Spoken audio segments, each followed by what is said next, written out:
Ka-trooper, good news po hatid natin.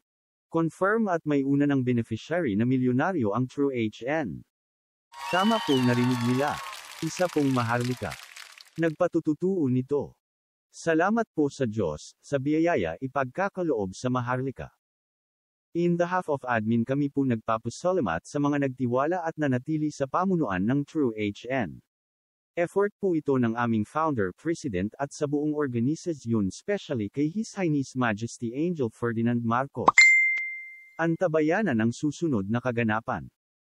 Manatili lang nakasubscribe para lagi po kayong updated sa mga video ukol sa True HN Monetize 2024.